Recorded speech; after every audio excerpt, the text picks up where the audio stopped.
there are simply restaurants that are beyond saving, even for the most famous chef in the world. Let's go over exactly what happened to the restaurants that even kitchen nightmares couldn't save. Starting with Sebastian's, the pizza restaurant in California, whose owner thought that having a mind-bending menu was the key to building a franchise empire. The restaurant chef and namesake, Sebastian, always bragged about his create-your-own pizza meal combination. Our menu concept is very unusual and unique. I love the variety. Would you like a walkthrough of our main concept of the menu? Concept? We have a concept. But in reality, it was just an overcomplicated menu that left customers suffering from choice paralysis. What we have is 20 different combinations of marinades, toppings, and seasonings. What you do is you choose one and then you add it to either chicken, portobello mushroom, New York strip, or shrimp. Though, honestly, the menu was probably the least of their worries at the time, because the food was frozen and flavorless. What an embarrassment to New York strip steak. At one point, there was hair in a customer's salad, and Sebastian's go-to fix for customer complaints was just giving away free food. That one coming out, we fucked up this one. This one's on the house. Shit, make some friends. Gordon confronted Sebastian that his problems were stemming from his overly complicated menu. But this owner was in his deep delusional Hollywood dream that his restaurant's concept was about to become a global franchise. You're happy to be a fake chef, aren't you? No, because I don't believe I'm a fake chef. It's a franchisable concept. Still, Gordon managed to pull off a much-needed fix to the restaurant. A new menu. Are you all right? All cooked to order on our very own wood-burning oven. A margarita, a salami, a vegetarian, and then the entrees. Grilled New York steak and a wood-burning oven-cooked chicken. Paired with the new interior, the customers loved the new efficient wood-fired pizza concept. But Sebastian just couldn't let go of his old menu. Back to all of those 20 flavor combinations, there's a lot of uniqueness with the menu I was using. During relaunch night, he snuck in old, discarded menu items. Off the new menu or off the old menu? No, the old menu. All right? Yeah. We started using old menu, and there was so much confusion in the kitchen. So we're serving the old menu now? Yeah. The old menu, pardon me, looks like something for fucking dog's dinner. No fucking way. No. No, I just wanted to know what happened if I wasn't here. And here was all Gordon had to say. Ever met someone I believe in as little as you? To your sloppy, shortcut, 5 out of 10 frozen ways. Good luck. This confrontation led to one of the worst chef meltdowns in the show's history. Oh my God. This is my fucking life! We're done! Get the fucking camera out of here!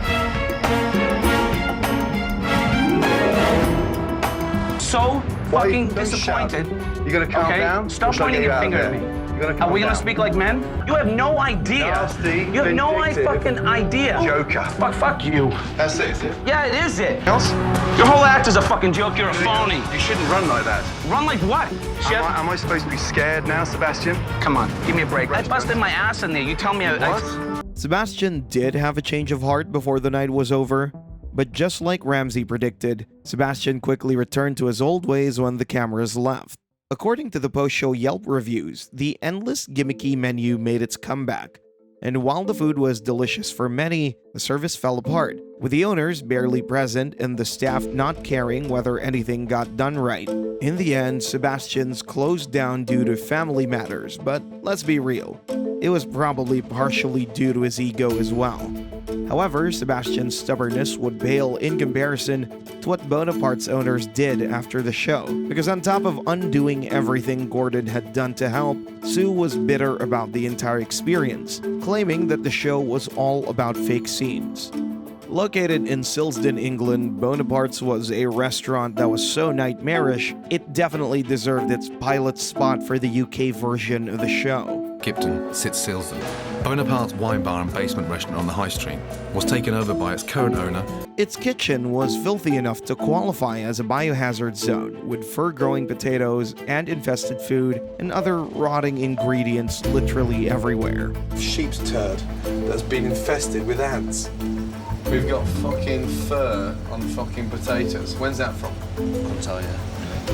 And worse, the rotten food didn't just remain in the pantry, as it also ended up in Gordon's plate when he was served Tim's so-called signature dish made with rancid scallops. It's gotta be sick. He's only gone and given me a rancid scallop. How can you eat that? If you knew they were off, why didn't you say? No, I didn't. I didn't know they were off. However, after training the chef who couldn't cook an omelette and giving Bonaparte's a better concept and menu, the restaurant's relaunch was a success, and there was hope that this restaurant could finally rebuild its reputation. But unfortunately, that hope didn't even last a month after the cameras left. When Gordon revisited the place weeks later, every disgusting habit had returned, and Tim was fired from the restaurant by the end of the show. There's mold and fur. Dear oh dear, so you haven't changed, have you? Oh, fucking hell. That's someone can be, you know what I mean? But Bonaparte's downfall only got worse from here. Sue, the owner, later spoke out in an interview about her bitterness about the entire Kitchen Nightmares experience, alleging that Gordon and the Kitchen Nightmares crew faked some scenes. When production fought back, the restaurant lost a libel lawsuit, and the Kitchen Nightmares team received £75,000 in damages in 2006, a year after Bonaparte's closed down. Unlike Sue, who was all bitter about her experience on the show, the couple running Love Bites welcomed Gordon and his much-needed changes with open arms, but it was all because they had a hidden agenda. Love Bites was a small cafe that sounded so sweet, but actually had a failing and borderline abusive relationship as its backbone. Purchased by childhood sweethearts Tess and Chris, this restaurant was supposed to be their next big step as an engaged couple. We went to a lot of dinners and we went on a lot of trips and cool things. And he was super kind and loving. But their love cafe was anything but loving. Subpar food aside, listen, I've had worse, but $21. Chris snapped at everyone, but mostly his fiancée. Idiot. My staff is appalled by how he speaks to me. What's the matter with you? All I'm saying is if we lose a ticket, we're in big trouble, okay? I'm trying to keep track, Chris. You. And he even had zero regard for her, even when she was literally crying due to frustration. You put in every ticket at once. I didn't do it. Yeah, whatever. Sure you didn't. Oh, yeah. I do not have any control of it. Of course you don't. Even for Gordon, this level of toxicity was a shocker. No control over the front of the house. Okay, anyway. So his first step to saving the restaurant wasn't even held inside the kitchen. It was bringing Chris to a therapist. This industry is high octane and it is hard. Before long, Chris managed to calm down and actually follow Gordon's suggestions in the kitchen. The interior was transformed, a bistro-style menu was introduced, and Gordon trained the staff to work in a better system. Making it less brunch cafe. This menu is A, to get it functioning without you. Come relaunch night, Chris's urge to blow up was still there. But this time, he knew how to pause and calm down with Gordon's help. A breath again, okay? Take a breath. I need you to listen, okay? Good food finally reached customers on time, and Gordon left the restaurant hopeful for its success. But in a shocking twist of events, Love Bites didn't even last a month after the show was filmed. Immediately after filming, the couple proudly posted their new and improved menu, as well as their new and improved look. But what came next was even more shocking, especially for the locals. Less than a month after the show, the couple suddenly announced they were transferring the restaurant's ownership on social media, stating, "We wouldn't trade these last 6 years of serving you for anything. But the time has come and we are on to our next adventure. But no, we're leaving you in very good hands." Though rumors had it that Love Bites had already been sold before filming began, serving as free renovation for the new owners. Since then, Love Bites has been rebranded as the Town Cafe, still keeping much of Ramsay's decor and cozy aesthetic. Obviously, both the old and new owners appreciated the change brought on by the show, which stood in complete contrast to Basque 46's owners, who reverted to their trashy old ways as soon as the show finished filming.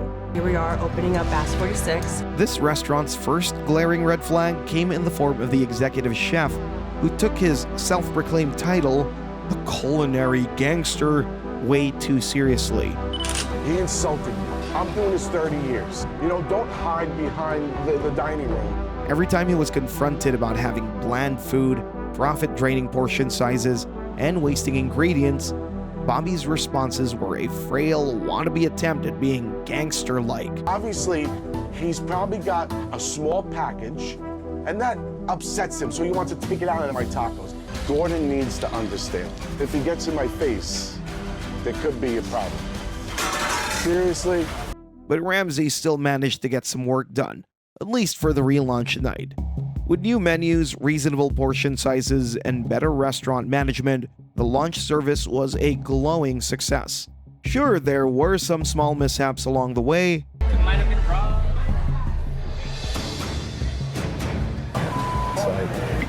I'm just so done. I'm like literally this close. But overall, Gordon was satisfied with how the restaurant had improved. Before leaving, Gordon gave his last piece of advice, that Steve, the owner, should give his chef a 30-day window to prove that he's worth his six-figure salary. But what Gordon didn't realize was that there was no need for such a long assessment window. The relaunch improvement shown by both Steve and Bobby was just all for show. So, not even a single day after filming, Bobby got kicked out of Basque 46 for good when he walked out and remained unreachable for an entire day after an argument with the owners. Despite their differences though, both the owners and Bobby have one thing in common: hatred for Gordon Ramsay. Steve referred to Gordon as a complete asshole, whose food does not compare to his own. He later changed the restaurant's entire menu, with an article stating that Basque 46's menu has been streamlined since Bobby left, though only 2 of Ramsay's new menu items remain, and continuously dropped hints criticizing the show and Gordon. Chef Bobby also seemed to share this hateful sentiment, to the extent that he cussed out the Michelin-starred chef during his live. He was a complete dick from the minute that I met him to the minute he left, but I respected him as a chef. Even though I tasted his food, it ain't all that. But really, either Bobby or Steve's hate for Gordon did not compare to how they mutually loathed each other, with Steve hinting at interviews that he's thrilled to be rid of the culinary gangster, saying things like, "I wish him the best, but he acted like a total asshole." Likewise, the executive chef was blaming Steve for the restaurant's downfall, stating, "The owner was absent and didn't know how to manage a restaurant of its size properly. He's already trying to blame me because he doesn't want to look like he was the cause of it." Just like Basque 46 had Bobby and Steve, who both deflected Gordon's criticism, Anna Vincenzo also had Cece, the owner's chef, who begged for help from the show, only to get defensive or in denial about every single thing Gordon said. Anna Vincenzo's in 2001. My father gave me over $300,000 to open up Anna Vincenzo's. He's supposed to be here to help me. He's not supposed to be telling me that nothing's good. This so-called chef did not care about serving disgusting food, and was comfortable running a restaurant in a state of pure chaos, shouting, and anger. Why don't I just work by myself and fire all these fucking people? Do you think I can handle it by myself? I'm trying to help when you get so defensive. Continue serving shit then. But after Gordon's intervention, which primarily involved talks that the biggest problem was her attitude, the relaunch night luckily went pretty well, with Cece actually listening for once when Gordon told her not to send out burnt food, the customers leaving happy after their meals. Gordon's time at Anna Vincenzo's ended with Cece giving him a surprisingly wholesome hug. Of course you can. Come here, you. Well done. Well done. Good job. Really good job. Yes, and good luck. I really mean it, okay? Thank you. Yeah, good luck. Okay? You can do it. Hey, good to see you. But unfortunately, even when Gordon had high hopes for the place, the success didn't last. When Gordon returned sometime after, he discovered that Anna Vincenzo was no longer in business. Anna Vincenzo's. Gone. Chef Ramsay returns to find out that Anna Vincenzo's has gone out of business. Damn. After digging around to find out what happened, a former staff member told Gordon that Cece had reverted to her old ways not long after filming. The restaurant also started cutting portion sizes while increasing prices. But Cece herself, who lost half her weight due to stress, explained two reasons behind the restaurant closure. The first being the sale of the restaurant, and the second being Personal things got in the way and it was just more important. My kids are the most important thing. Once you have your children, your life changes completely. Anna Vincenzo was my first baby. Despite needing to sell the restaurant, it seemed pretty obvious that Cece was in a much better place personally. I feel good. You feel good? I feel good. Yeah, you look very calm. I am. Relaxed. I am. While Cece sold her restaurant to focus on family, Joe and Madeline opened PJ's Steakhouse to honor Joe's late brother PJ, who used to be a bartender at the location. But in no time, this restaurant became living proof that you can't just open a restaurant based on emotions with zero technical skills.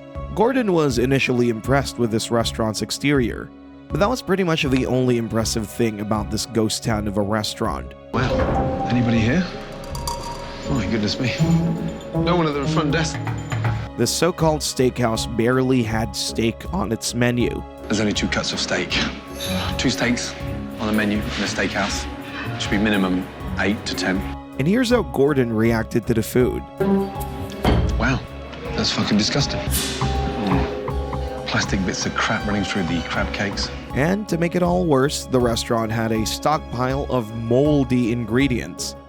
PJ's Steakhouse had everything you'd never want your restaurant to have. What was the food like? Awful. Really? Everything was pretty horrible. Pretty horrible. Bad service, tanking reputation, disgusting food. I wanted to turn around and smack Eric in the mouth. That's how angry I was. He's behind us, munching on popcorn with a grin in his face. Oh, and this chef leading the kitchen. Why do you find it funny? We're sat here in an embarrassing situation. It's definitely nothing to laugh about, Eric. I don't know. I don't believe all of it. But Gordon had a master plan to get this sinking ship back on its feet. He rebranded the restaurant to PJ's Grill, replaced the chef, and simplified the menu. After doing so, PJ's Grill seemed to be thriving during the relaunch, with fresh food coming out hot and customers actually happy for once. I hope so. Thank you. They're happy with the new menu, they're happy with the food.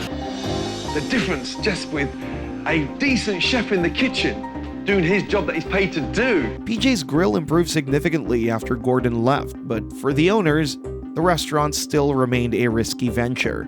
So within weeks, they had to make the toughest decision a restaurant owner could probably make. They decided to close PJ's Grill and return to the construction business. Just like PJ's Steakhouse was opened by inexperienced people for their love for a family member, Rosaria also opened Bella Luna to support the career of her son Gianfranco, who just finished culinary school. But from the very start, the business was off to a disastrous beginning. Instead of trying to improve the restaurant, Rosaria shifted the blame for its failure onto the customers. The food is not the problem here. It's probably more of the community really don't know about fresh, authentic Italian food. And business was doing so bad that they had to come up with absurd events just to get people in the door. We have to do things. I run a 50 Shades of Grey bingo on a Thursday night. Say that again? 50 Shades of Grey bingo. Bingo? It's adult bingo. Adult bingo? Yeah. Handcuffs involved? No. But it wouldn't have taken an expert like Gordon to realize why Bella Luna was at the bottom of the barrel among restaurants in the area.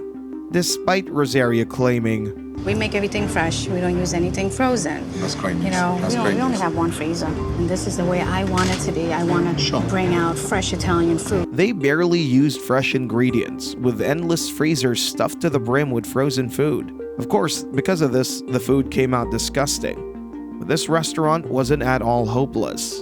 To help revive Bella Luna, Gordon had a very creative plan of staging a mock trial for everyone in the restaurant. Staff voiced their pent-up complaints, and locals shared horror stories about their bad experiences at Bella Luna. The food and the service have both been subpar. All of our entrees came out at different times, making it very difficult to enjoy a family meal. With all the data he needed secured, Gordon managed to turn around the restaurant, or so he thought. Unfortunately, despite the restaurant makeover, improved menu, and a more efficient kitchen system, the restaurant still did not survive. The messy relaunch aside, If you think I'm serving that, you're dreaming. We may as well go back to where we were. You're right. All of a sudden, we've just dropped our fucking standards. Come on. You're right. It's in front of your eyes. Get them together. what really doomed the restaurant was a bigger issue even Ramsay himself couldn't fix. Due to some issues with the landlord, Bella Luna had to close temporarily and is now searching for a new location. They hope to reopen very soon. It turned out they hadn't been paying rent for several months, and although Bella Luna claimed they'd reopen in a new location, they never managed to do so, closing the business for good. Just like Bella Luna was founded by a parent and child tandem, Picoloatro was a vegetarian restaurant that was also ran by a lifelong vegetarian named Rachel and her father. This tiny yet daring vegetarian restaurant was sitting in the middle of one of the most meat-loving cities. A vegetarian restaurant in Paris. My God. And it didn't take long for Gordon to see why it was inching its way towards shutting down. Picoloatro's chef had a sloth setting as his maximum cooking speed.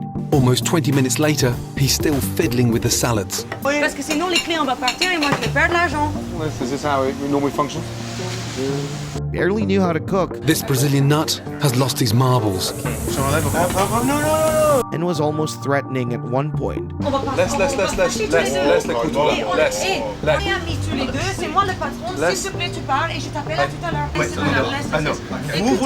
Rachel was no better either. She was almost a bystander in her own restaurant, not feeling the stress of her dad's financial burdens. In fact, it was so hard for Gordon to knock some sense into Rachel that he had to open and operate her restaurant alone just to prove a point. Always dreamt of having my own restaurant in Paris, and finally, it's here. Unfortunately, it's a fucking vegetarian restaurant, so, yeah, soup and a roll. Service? It's me again. Lovely. Usually roasted this morning. But after some strict discipline, hiring a new chef, and revamping the entire menu, there was still hope that Picoloatro could become a place even French meat lovers couldn't resist. Finally came relaunch night, which was a success, bringing in €1,000 in a single night, which was a massive turnaround. Vegetarian cooking has changed. Rabbit food is out. Sexy, indulgent, vegetarian cuisine is in. But unfortunately, Gordon was right to worry about Rachel's intentions prior to the makeover. I need to know, are you seriously interested in turning this around? I don't get the feeling, and I'm just like, what the fuck am I doing here? 6 weeks after filming, Gordon returned to the Picoloatro, only to find out that the restaurant had closed permanently. He met up with India, the new chef, to see what went wrong, and she revealed that Rachel had disappeared completely, leaving her dad to deal with all the repercussions. Although she initially refused, Rachel did eventually meet up with Ramsay, explaining that she believed closing up shop was the right decision. But understandably, her excuse only made Gordon furious. You're lazy, you put nothing into it, and you deserve a kick up the fucking ass, Missy. And I'm amazed. I really am. For India, who lost her new job at Picoloatro overnight, however, the shocking news ended up being not so bad, as Gordon decided to offer her a position at one of his restaurants instead. There's no way on earth I'm going to let a talented young girl like India forget her dream. I think she'll be at home here, and she can shine. But just like Gordon can tell at a glance whether a chef is worth keeping, he could also sense whether it's time to scrap a chef that's draining a restaurant, which is exactly what happened at the Seascape Inn, which went from being the pride of Islip, New York. I think if the restaurant was doing well and it didn't have all the debts that it had, then I would probably be sleeping a lot better. Millions of hungry Parisians and tourists flock past every day. To a fading, rundown restaurant on its last legs. And if things don't pick up, she'll be closed in 3 months. Picoloatro, lovely. Peter, who had just taken over the restaurant from his late father 2 years earlier, placed his last hopes on Ramsay to protect his family's legacy. Our sharp-eyed chef was already spotting problems before he even stepped inside. This building's 105 years old. And when this restaurant first opened 40 years ago, it was the hot spot in town. Now it's at the bottom. I'm starting to understand why. What is that pile of shit there? But after entering the door, the issues only multiplied. To start, Gordon was greeted by a disgusting sewage smell as soon as he entered. Then the lunch tasted so awful that Gordon had to rename a menu item in his head. They've got it wrong on the menu. It's not a crab cake. It's a crap cake. Because I feel if I eat any more, I'll be crapping for the next 105 years. And despite Peter's mom's oddly specific promise about the restaurant's hygiene on day one, absolutely. Is there anything else that I need to know before I start eating? The Board of Health came here and believe me, they gave us 95, so the place is clean. Calling the kitchen that Gordon investigated the next day filthy would have been an understatement. What is that? Twice baked potato. Thank fuck I missed that one twice. But it only got worse from there. After all, Gordon realized that some of the rancid ingredients he was finding at the time also made their way to the food he was served the day prior. My fucking ass. I've eaten this shit in refrigeration. Oh, fucking hell. So that's the pesto I had for lunch. Just look at the colours in there. Look at that. It's mouldy. That's when he knew that the Seascape's biggest problem was Doug, the head chef. Stop what you're doing. Yeah. Are you aware how filthy your kitchen is? Yes, ma'am. How dare you cook me a lunch out of this kitchen, knowing full well how filthy your kitchen is? Who had no problem serving customers meals that were halfway to being food poisoning. What was my main course in there yesterday? You had a Cajun salmon? That's right. What was the sauce? The sauce was a pesto sauce. You're right. I didn't see it. You didn't see that? I didn't see that. You got glasses on, my man. As expected, Gordon shut down the kitchen on the spot. I'm closing it down. How many's booked? About 20. 20. Forget it. And he dropped the truth bomb to Peter. Your head chef.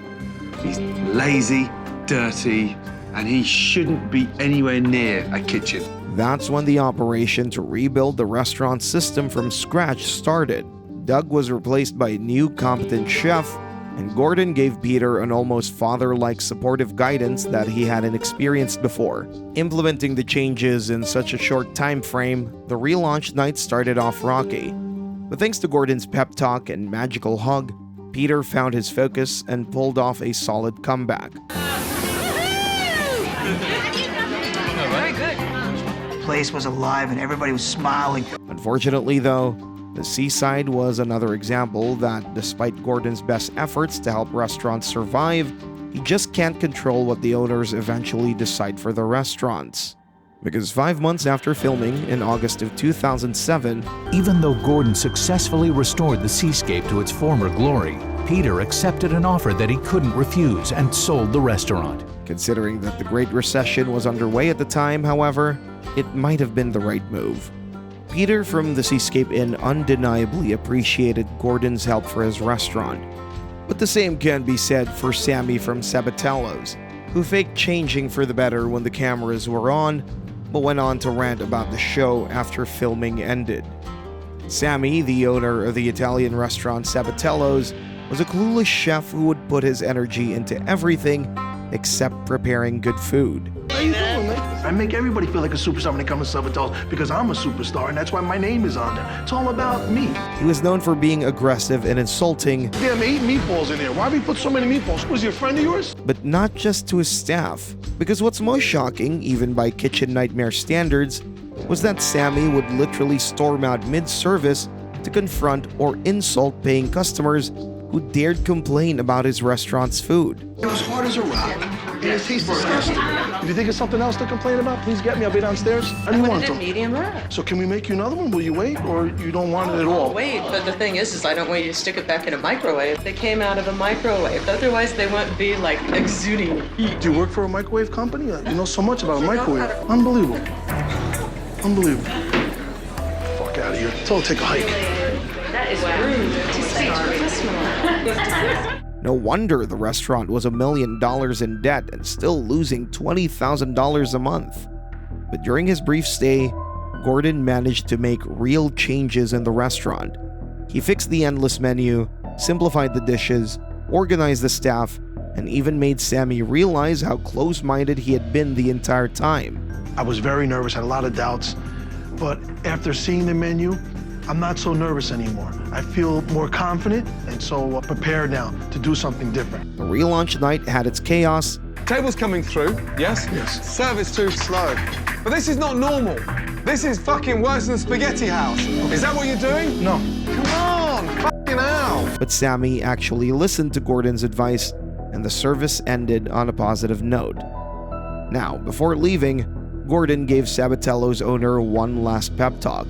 And based on Sammy's narration here, it really seemed like the restaurant was gonna go in the right direction from here on. I kind of saw the way he comes about it. He really does care. And he made me realize I have a purpose. And he got something out of me that I haven't had come out in a long time. And that's hunger, creativity. It's the will of doing good again. But unfortunately, Sammy's turnaround was nothing but a fake act for TV.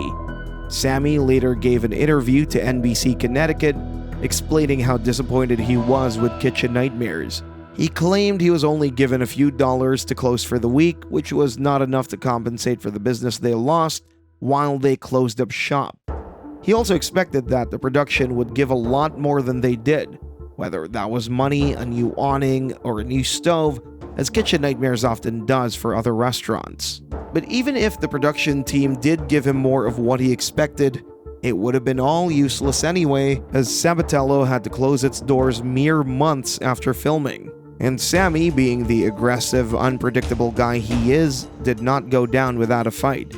Before he was evicted by the landlord, he caused more than $20,000 worth of damage to the property, and he was charged with first-degree criminal mischief. As if this wasn't bad enough, another arrest soon followed for Sammy after he charged more than $20,000 on a credit card given to him to pay a deposit for a Christmas party, fully knowing that the restaurant would be closed by then. After these mishaps, rumors have it that Sammy still tried to open a new restaurant once or twice, only for them to meet the same fate as Sabatello's. If you like these compilation videos, let us know in the comments which shocking types of restaurants deserve their own video.